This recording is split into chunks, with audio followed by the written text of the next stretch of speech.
Welcome back to another video. In this video, we are going to be talking about the law of cosines, okay? The law of cosines. And how do we get here? How do we get it? And when do we use it, all right? So first of all, let's just talk about how do we get it. So I am going to start with just a basic obtuse triangle, okay? And again, it'll be able to be generalized to acute triangles as well.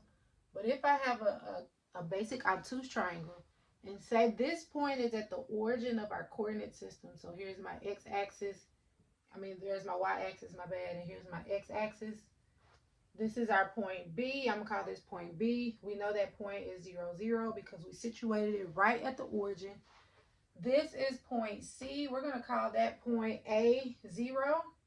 We know the y is 0. We don't know what the x is, but we're just going to use A to represent the x. And then we have here point A. And we don't know anything about that point yet. So what we're going to do is we're going to work on this point right here. What is this point? So what we're going to do is we're going to create a right triangle. Here's a right triangle. It has some distance x. It has some distance here y. And then we're going to call this, well, we don't even need that distance, but we'll call it C because that's going to be little c. And that's why we call this A, because this is little a right here. The side opposite A is little a. And this is little b of our triangle. So that's why this distance is A0, okay? All right. So we are going to use some of our definitions of sine and cosine, but we're going to use it for angle B, assuming this is angle B. Yeah, we're going to use this for angle B. All righty. So we want to find the sine of B and the cosine of B, okay? So the sine of B will be equal to the opposite over hypotenuse, y over c. And then the cosine of B will be equal to the adjacent over the hypotenuse, so it'll be x over c. And we want to know what the coordinates of this is, x, y. So what I want to do is I want to solve for y here. So then I'll end up getting y is equal to c sine B. And here I want to solve for x. So I'm going to multiply both sides by c. And I get x is equal to c times cosine of b. Alrighty. So this would be our coordinates, our x, y coordinates. Okay, so now I want to find the distance of b, which is going to be the distance from A to C. And we're going to use the distance formula. So if you recall from college algebra, the distance formula is equal to the square root of x2 minus x1 squared plus y2 minus y1 squared. So this point is C cosine of B, C sine of B. And that's from this x and this y right here, okay? Now, I'm going to just basically subtract the x's and square it. So our D, which is our B, is going to be equal to the square root of C cosine of B minus A squared plus C sine of B, C sine B minus 0 squared, okay? Now, when you square a binomial, you get the first term squared plus, or in this case, minus 2 times the first times the second plus the second term squared. So when I square this first set right here, I get C squared cosine squared B minus 2AC cosine B plus A squared. And then if I square this, I get plus C squared sine squared B. Okay, I know I'm running into my triangle right there. But what I want to do now is I want to write these two together because I see a cosine squared plus a sine squared in that. And I know by the Pythagorean theorem or by the Pythagorean identity that cosine squared plus sine squared is equal to 1. So I'm going to write these two together. And I still have the minus 2AC cosine B and plus the A squared. I'm going to pull out that C. This is supposed to be a C squared. I'm going to pull out that C squared, and that gives me cosine squared B plus sine squared. If I factor out the C squared out of both of those, then I still have this minus 2AC cosine B plus A squared. This is 1. We have the Pythagorean identity.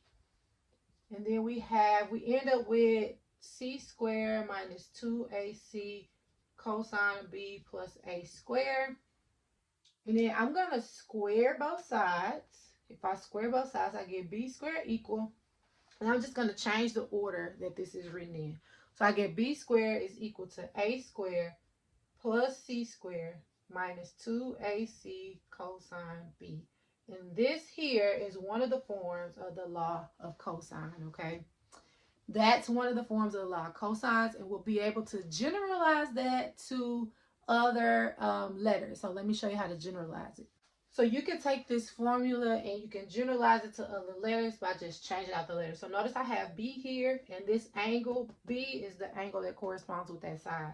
And then these other letters are the other sides, okay? So if I wanted to put A squared first, then I would have the same thing, but I would use the other letters. So my other sides that are missing would be B and C, or the other sides in that triangle would be B and C. So it would be B squared plus C squared minus 2BC times the cosine, and then the angle that corresponds with little a would be big A.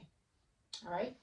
And same thing with C squared. The other letters are A and B, so it'll be A squared plus B squared minus 2AB times the cosine of the angle that corresponds with little c, which is big C. And so all three of these are your law of cosines, okay? So now let's talk about when will we use the law of cosines, and then when will we use the law of sines. So remember we talked about you can solve a triangle as long as you have 3 pieces of information, okay? So those 3 pieces of information can change, right? And so depending on which 3 pieces of information you have will depend on or will determine which law you use to actually solve the triangle, at least starting out. Sometimes you can use a combination of both laws, which we'll see in a little bit. But anytime you have 2 angles, then you will use the law of sines, okay? So 2 angles, this one is side angle, angle, and this one angle, side, angle. So if you have 2 angles in the side, regardless of if that side is not between the 2 angles or if it is between the 2 angles, you'll use the law of sines.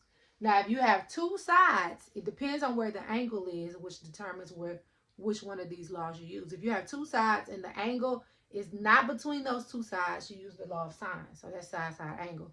But if you have 2 sides and the angle is between those 2 sides, and that's when you use the law of cosines.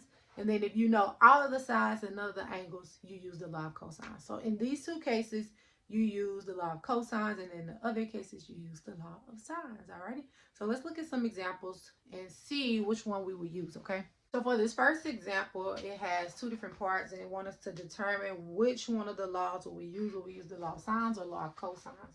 And so basically, I'm just going to sketch just a triangle. It doesn't matter what it looks like. I just need to be able to look and see what's given and what is not given, okay? So I'm going to put a star by what's given. So in this case, this first point, it says little a and little b are given. That means the lengths of these sides are given, and then angle C is given. So we're given 2 sides and an angle, and that angle is between those 2 sides. So that would be a side angle side, which means we would use the law of cosines, okay? We use the law of cosines on that one, all right? Let's look at part B. I'm going to sketch another triangle. And again, I'm going to label it A, B, and C. This is little b, little c, little a. We have angle A. We have angle C. And we have side little c. So now we have 2 angles and a side. Remember, anytime you have 2 angles, you're going to use the law of sines. So for this one, part B, you're going to use the law of sines, alrighty? Okay, I want you to try this one. For this one, I want you to determine whether you use the law of sines or the law of cosines. And this one, little a, little b, and little c are given. So pause it, think about it, and then once you got it, unpause the video. Hopefully you said the law of cosines, alrighty? This is the law of cosines because you have a side, side, side. You have all 3 sides, so you will use the law of cosines to actually solve this triangle, okay? Okay, so next we're going to look at solving a couple of triangles where we will use the law of cosines. So since there are 2 cases where you will use the law of cosines, side angle side and side side side, we're going to look at an example of each, okay? So this first one, we want to solve this triangle. Remember, solve means find every angle and every side. And so we want to solve this triangle that has a side, an angle, and a side. And so we need to find the length of every side and the length of every angle. And so we have, if we label these sides, this is A, this is B, and this is C. So this will be little a, little b, and little c. So since we are using, or since we're going to use the law of cosines to solve this, then the first thing we want to do is solve for little a. And we will use the law of cosines. We will say a squared is equal to b squared plus c squared minus 2bc times the cosine of angle A. So in this case, our a squared would be equal to 5 squared plus 3 squared minus 2 times 5 times 3 times the cosine of 121 degrees. And we're solving for a, so we got to get rid of that square. So a would actually be the square root of all of that. So what you want to do is you want to plug all of that in your calculator. And so you want to figure out what is 5 squared plus 3 squared minus 2 times 5 times 3 times the sine, or not the sine, the cosine, my bad, of 121. And I get 49.4511. You don't have to write this out. You could just actually keep going and take the square root of it. But I'm writing it out to give you a reference point of where to check, okay? So you want to take the square root of that answer. And you get A is 7.0321500613. And for this particular problem, it tells us to round or approximate our values to the nearest tenth. Tenth is one decimal out, so we will say A is equal to 7.0. So now we know the length of every side. Now we need to find the angles. Okay. So this is an example where you would actually use a combination of both. Now you could use all law of cosines, but for this one, I'm going to actually use the law of sines now because I know the angle here and I know the side opposite of it. And I'm going to use it to solve for angle B or angle C. It doesn't matter which one. I'm just going to say angle B. So I'm going to say, and since I want to know the angle, I'm going to put the sines on top. Remember, whatever you want to know, you put those on top. If you want to know the size, you put the little letters on top. If you want to know the angles, you put the sign of that angle on top. So I want to solve for B. So I'm just gonna do it in general first before I put my numbers in.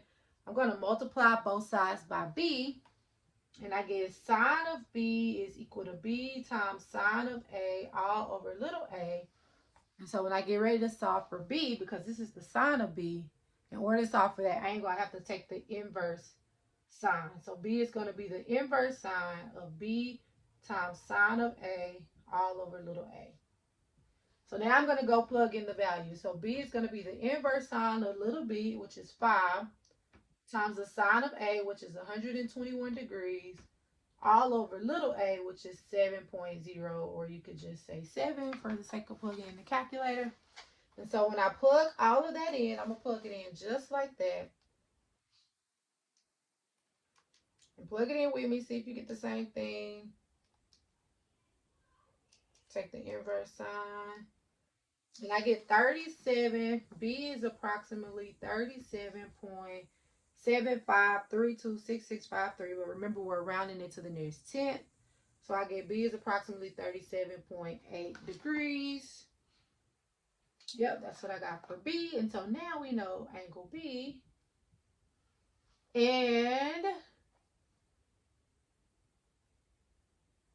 we can actually now find the third angle, angle C, by doing 180 minus 121 minus 37.8. And if we do all of that, we get angle C to equal 21.2 degrees. 21.2. And so now we've solved the triangle. We have the measure of every angle, and we have the length of every side, okay? We have the measure of every angle and the length of every side. So that is how you would solve a triangle if you know side, angle, side, okay? Let's do one more example. For example 3, we want to solve this triangle that has side A 28 feet, side B 47 feet, and side C 58 feet. And so this triangle has all three sides. And so we want to solve for the angles. Because it has all three sides, we're going to use the law of cosines. We're going to solve for one of the angles. It doesn't matter which one we solve for first. I'm just going to say let's solve for angle A first. So we have to use the law of cosines, which is a squared equal b squared plus c squared minus 2bc times the cosine of A. Now, in order to solve for the angle, I need to move all of this stuff to the other side. So I'm going to go through and subtract b squared c squared from both sides. I'm going to solve it in general first, and then we'll come back and plug the numbers in. So I get a squared minus b squared minus c squared equal negative 2bc times the cosine of a. Now I need to get rid of the negative 2bc, so I'm going to divide both sides by negative 2bc. And I get the cosine of a is equal to a squared minus b squared minus c squared all over negative 2bc. And that's the cosine of a. So if I want to solve for a, I would have to take the inverse cosine. So a is going to be equal to the inverse cosine of a squared minus b squared minus c squared all over negative 2bc. All right. Now, I did it in general because I can always go and change the letters based on what angle I'm looking for. So if you notice, this angle, this side right here corresponds to whatever that angle is. These two and these two are the other sides of the triangle, okay? So now if I plug in my A's and my B's and my C's, I get 28 squared minus 47 squared minus 58 squared all over negative 2 times 47 times 58. And you want to plug all of that in your calculator. And let's see what we get, Jim. What we get here. So 28 squared minus 47 squared minus 58 squared, all divided by negative 2 times 47 times 58. I got 0.878393252. And if you take the inverse cosine of that, you get A equal to, and you want to round it to 2 significant digits. So you get A is equal to 29 degrees, okay? So check your math, check my math, see if you get the same thing, okay? So that's one of the angles. That's angle A. Angle A is 29 degrees. We still need to solve for angle B, and we still need to solve for angle C, okay? So now I'm going to do the same thing, but for angle B. So I'm just going to change my letters here, right? So angle B would be equal to the inverse cosine of, so now it will be little b squared, and then it will be minus the other two sides, minus a squared minus c squared, all over negative 2 times the other angles, A and C. So if I plug all of those in, I get angle B is equal to the inverse cosine of 47 squared minus 28 squared minus 58 squared, all over negative 2 times 47 times 58. If you plug all of this in your calculator, you end up getting, what did I get? 0.596982756.